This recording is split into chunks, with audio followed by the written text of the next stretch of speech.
Assalamualaikum guys, apa khabar semua? Welcome back to another episode of Bebe Studio. Video kali ni aku nak ceritakan satu kisah yang berlaku dekat Indonesia. Kisah pembantaian Dukun Santet. Dukun Santet ni dia dalam bahasa Indonesia tau, yang merujuk kepada pengamal ilmu sihir. Jadi dalam kisah ni berlaku satu peristiwa yang sangat-sangat mengerikan, which is Dukun Santet ni diburu dan dibunuh secara beramai-ramai. Apa sebenarnya yang dah berlaku dan siapa kepada dalang peristiwa dahsyat ni? Let's go straight into the story.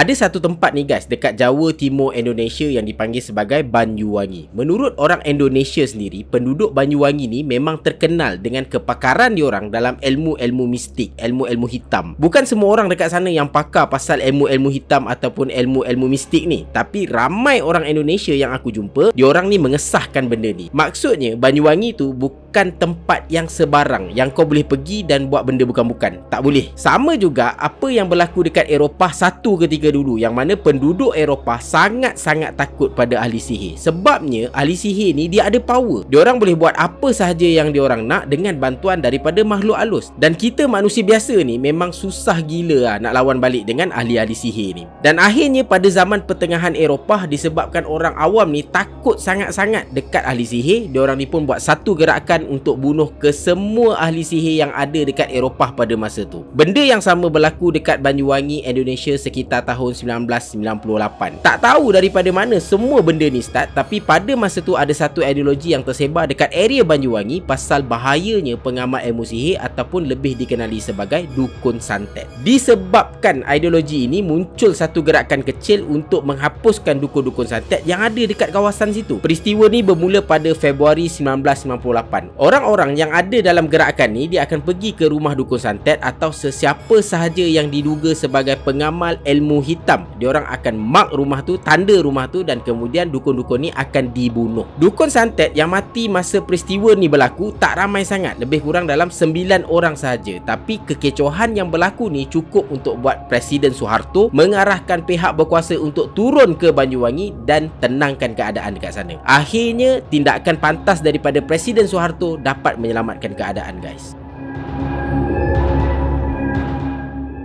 Selepas kejadian pertama pembantaian Dukun Santet dekat Banyuwangi tu, 14 Oktober 1998, Wakil Rakyat Banyuwangi pada masa tu, Purnomo Siddiq, mengeluarkan satu arahan kepada penduduk Banyuwangi melalui radiogram. Dalam nota tu cakap supaya penduduk Banyuwangi kenal pasti siapa di antara mereka ni adalah pengamal ilmu sihir ataupun yang dipanggil sebagai Dukun Santet tu lah. Purnomo Siddiq juga mengarahkan pada kesemua ketua kampung dekat area Banyuwangi supaya kenal pasti dan lindungi para dukun santet ni. Kenapa dia buat macam tu? Sebabnya bagi Purnomo Siddiq, kelebihan yang ada dekat dukun santet ni boleh diguna pakai pada waktu akan datang. Contohnya, dukun santet ni dia boleh tolong ubat orang ataupun halau hantu ataupun apa-apa je lah benda yang berkaitan dengan benda-benda mistik ni. Dan lagi satu benda yang sangat-sangat penting, dia nak mengelakkan daripada peristiwa yang serupa berlaku lagi. Sebab itulah Purnomo Siddiq nakkan orang kampung ni lindungi dukun-dukun santet ni. So dia arahkanlah orang-orang ni untuk senaraikan nama-nama dukun santet yang ada dekat Banyuwangi, dan senarai ni sangat-sangat komplit. Sampaikan alamat rumah dukun santet tu pun ada dekat dalam senarai maklumat tu. Tapi malangnya masa diorang nak bagi maklumat ni pada Purnomo Siddiq melalui radiogram, maklumat tu jatuh ke tangan orang lain. Maksudnya maklumat ni bocor kepada pihak ketiga. So apa kesan dia guys? Berlakulah pembantaian Dukun Santet tahap yang kedua, which is dia punya skala pembunuhan jauh lebih besar berbanding yang pertama tadi. Dan gerakan yang kedua ni diberi nama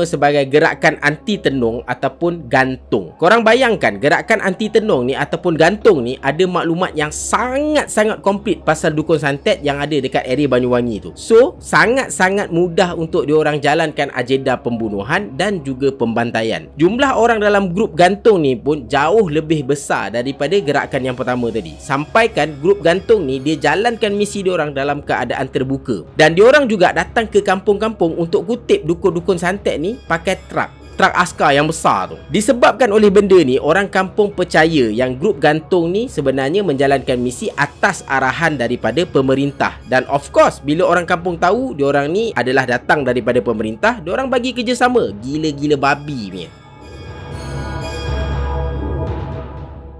Dukun-dukun santet yang ditangkap akan dibunuh dengan pelbagai cara. Kesemua cara yang digunakan oleh grup gantung ni memang sangat-sangat kejam, guys. Diorang akan potong badan dukun santet tu kepada beberapa bahagian dan ada juga yang akan dipancung. Grup gantung ni buat macam tu sebab diorang nak pastikan yang dukun santet ni betul-betul mati. Sebelum ni aku pernah cerita pasal ilmu hitam Swangi, which is orang yang ada ilmu ni dia ada keupayaan untuk hidup balik lepas dibunuh. So untuk mengelakkan benda-benda macam ni berlaku, diorang bunuh dengan cara-cara yang macam ni. Kekecohan yang berlaku ni pun akhirnya sampailah ke telinga pemerintah dan pemerintah keluarkan satu kenyataan yang sangat mengejutkan penduduk Banyuwangi. Kerajaan Indonesia cakap yang diorang tak terlibat apa pun dengan gerakan anti tenung ataupun gantung tu. Dan arahan untuk bantai atau bunuh dukun santet yang ada dekat Banyuwangi tu bukan datang daripada pemerintah. Disebabkan kenyataan ni, ramai penduduk kampung yang ada dekat Banyuwangi tu tarik handbrake, guys. Diorang ingatkan benda tu datang daripada pemerintah, tapi sebenarnya bukan. Dan lastly, gerakan anti tenung ataupun gantung ni slow down sebab orang kampung dah tak start bagi kerjasama dekat diorang. Tapi mimpi ngeri tu tak berakhir dekat situ, guys.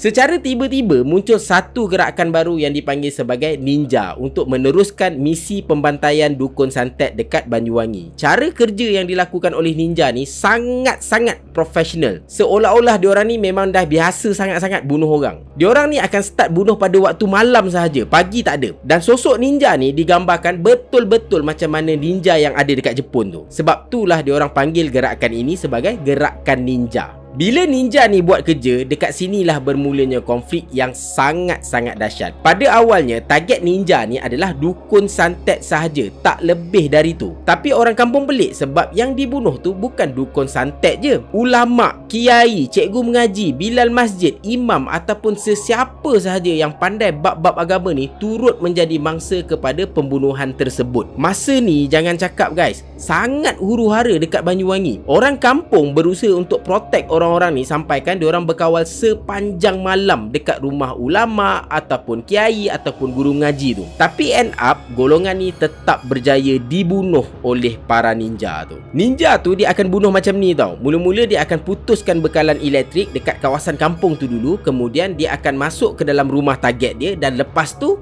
dia bunuh. Settle. Bila elektrik ada balik, orang kampung just nampak orang yang diorang lindungi sepanjang malam tu mati tergeletak macam tu sahaja. Tak kiralah ketat macam mana pun diorang jaga, tak kiralah berapa ramai pun yang berkawal, sampaikan ada orang buat bulatan tau. Bulatan semata-mata tak nak bagi ninja tu bunuh golongan agama ni, result dia sama juga guys. Orang tu tetap akan mati.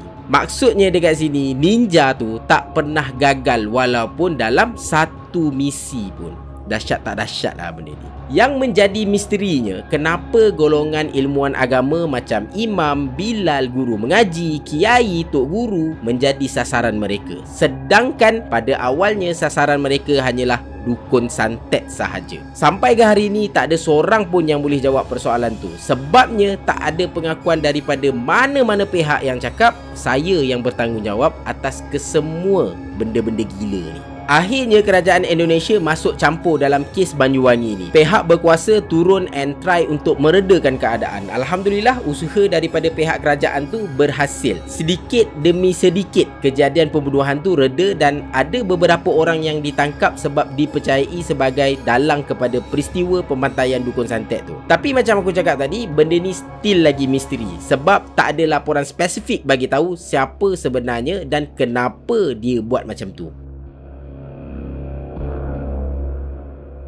Actually, aku sembang dengan pakcik-pakcik yang datang daripada Indonesia pasal peristiwa ni. Based on diorang punya story, peristiwa pembantaian dukun santet ni bukan sahaja berlaku dekat Banyuwangi, tapi dekat kawasan lain pun berlaku juga. Contohnya dekat Kepulauan Boyan, ataupun aku pernah dengar cerita dekat Mendaling. Cerita yang sama juga aku dapat, pembantaian ataupun pembasmian dukun-dukun santet tu betul betul-betul ada. Cumanya pembantaian tu taklah sampai ke tahap apa yang berlaku dekat Banyuwangi. Tapi nak cerita ni, peristiwa macam tu betul-betul ada guys. Mungkin ada di antara korang yang lebih tahu pasal peristiwa ni, ataupun lu sendiri orang Indonesia, boleh share dekat ruangan komen tentang peristiwa ni. Dan apa pendapat korang guys pasal peristiwa yang aku share kali ni? Layak ataupun tidak layak golongan yang dipanggil sebagai dukun santet ni diperlakukan sebegitu? Walaupun kalau nak diikutkan, apa yang dukun santet ni buat dekat orang lain jauh lebih kejam daripada apa yang berlaku dalam peristiwa pembantaian dekat Banyuwangi itu. Boleh share pendapat korang sekali guys. That's all guys, kita jumpa lagi at the next video. Jangan lupa untuk like, share dan juga subscribe Bebel Studio. Until next time, Assalamualaikum. Ciao.